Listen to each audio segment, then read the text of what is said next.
এবং গতকালই প্রধানমন্ত্রী নরেন্দ্র মোদী বিশ্বের সবচেয়ে বড় অফিস বিল্ডিং কর্পোরেট অফিস ভারতে এবং বিশ্বে উদ্বোধন করলেন সুরতের ডায়মন্ড এক্সচেঞ্জ।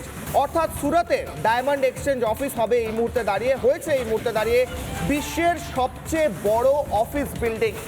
প্রশ্ন উঠছে, গুজরাট যেটা করে দেখাতে পারে, গোটা বিশ্বের সামনে যে রেকর্ড করতে পারে, সেই রেকর্ড বাংলায় হয় না কেন? কেন বাংলায় বারবার বেরোজগার, কেন বাংলায় বারবার বেকার যুবক যুবতীদের আর্তনাদ শোনা যায়, চাকরির জন্য আর্তনাদ শোনা যায়? প্রথমে যেটা নজর রাখতে হচ্ছে, গুজরাটে বিশ্বের সবচেয়ে বড় কর্পোরেট অফিস, সবচেয়ে বড় অফিস বিল্ডিং, সেটা উদ্বোধন করছেন প্রধানমন্ত্রী। এই গুজরাতের যে অফিস ডায়মন্ড বোর্ডস নামে এই অফিস হচ্ছে ডায়মন্ড এক্সচেঞ্জ। এই মুহূর্তে দাঁড়িয়ে দেখতে পাচ্ছি প্রধানমন্ত্রী সেই অফিসে প্রবেশ করছেন। গতকালের ছবি, প্রধানমন্ত্রী গোটা অফিসের নকশা, এটা হচ্ছে গোটা অফিসের নকশা প্রধানমন্ত্রী দেখছেন। আমরা দেখতে পাচ্ছি গোটা অফিসের নকশা। বিশ্বের সবচেয়ে বড় অফিস বিল্ডিং ছিল পেন্টাগন, সেই পেন্টাগনকে প্রায় 55,000 স্কোয়ার ফিট পেছনে ফেলে দিয়ে এই মুহূর্তে দাঁড়িয়ে নরেন্দ্র মোদী উদ্বোধন করলেন, প্রধানমন্ত্রী উদ্বোধন করলেন বিশ্বের সবচেয়ে বড় অফিস। কিন্তু অন্যদিকে কামারহাটিতে বন্ধ জুট মিল, একের পর এক কারখানা বন্ধ হয়েছে, একের পর এক কোম্পানি বন্ধ হয়েছে, ইস্টার্ন পেপার মিল বন্ধ হয়ে যাচ্ছে। বাংলার ছবি ঠিক উল্টো। আমার বাঁদিক আর ডান দিকের দুটো ছবি একদম কন্ট্রাস্টিং, একদম উল্টো ছবি। প্রধানমন্ত্রী নরেন্দ্র মোদীর হাতে গুজরাটে বিশ্বের সবচেয়ে বড় অফিস বিল্ডিং, সবচেয়ে বড় কর্মক্ষেত্র, যেখানে হাজার হাজার মানুষ কর্ম পাবেন, তারা কাজ করতে যাবেন, প্রতিদিন তারা মাইনে পাবেন, তাদের আর্থিক উন্নয়ন হবে। কিন্তু বাংলার কি অবস্থা? বন্ধ বার্ন স্ট্যান্ডার্ড, একের পর এক বন্ধ হচ্ছে কারখানা, সেখানের কর্মীরা, সেখানে তাদের ফ্যামিলি মেম্বার, তাদের পরিবার, প্রত্যেকের আর্তনাদ, কান্না। রাস্তায় বসে রয়েছে বাংলার যুবক যুবতীরা, রাস্তায় বসে রয়েছে বাংলার আমার আপনার ভাই বোনেরা, তারা কাঁদছেন, তাদের পুলিশ দিয়ে উঠিয়ে দেওয়া হচ্ছে, তাদের আন্দোলনকে বন্ধ করা হচ্ছে। কিন্তু বাংলা পারে না কেন যা গুজরাট করে দেখাতে পারে? বাংলা পারে না কেন যা পশ্চিম ভারত করে দেখাতে পারে? বাংলা পারে না কেন যা গুজরাটের মুখ্যমন্ত্রী করে দেখাতে পারেন? বাংলা পারে না কেন যা ভারত করে দেখাতে পারে? প্রশ্ন উঠছে।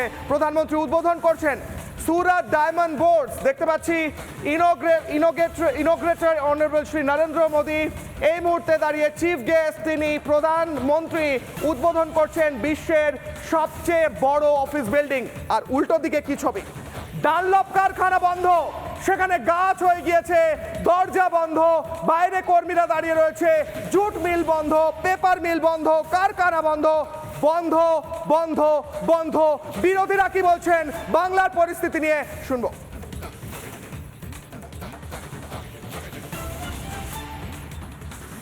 কি হবে বাংলায়? যতদিন তৃণমূল কংগ্রেসের সরকার আছে, মানুষ এখানে নতুন কিছু বিনিয়োগের সম্ভাবনা দেখতে পাচ্ছে না।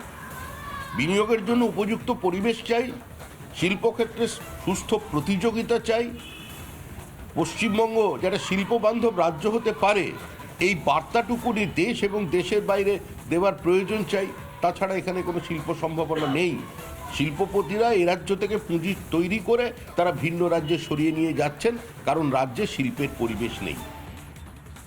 দেখুন, সুরাতে নতুন অফিস উদ্বোধন হচ্ছে, আর বাংলায় সিলিকন ভ্যালিতে গরু চড়ে বেড়াচ্ছে, ফলে এখানে কাজ নেই, লোককে বাইরে কাজ খুঁজতে যেতে হচ্ছে, লজ্জায় মাথা কাটা যাচ্ছে। কবে যে রাজ্যের হোশ ফুরবে কোনো তার ঠিক ঠিকানা নেই।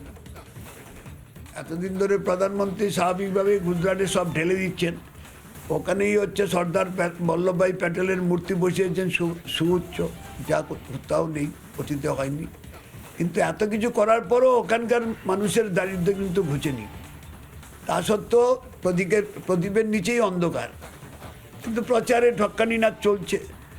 আর আমরাও এখান থেকেও দেখেছি। আর এই রাজ্য সরকারের তৃণমূলের অপদার্থতার জন্য তারা যখন সিঙ্গুর থেকে টাটা কারখানা গুজরাটে পাঠিয়ে দিয়েছিল, এবং সেখানেই গুজরাটে সেই তারা উপকৃত হলো, আর আমাদের এই রাজ্যের বেকাররা বঞ্চিত হলো।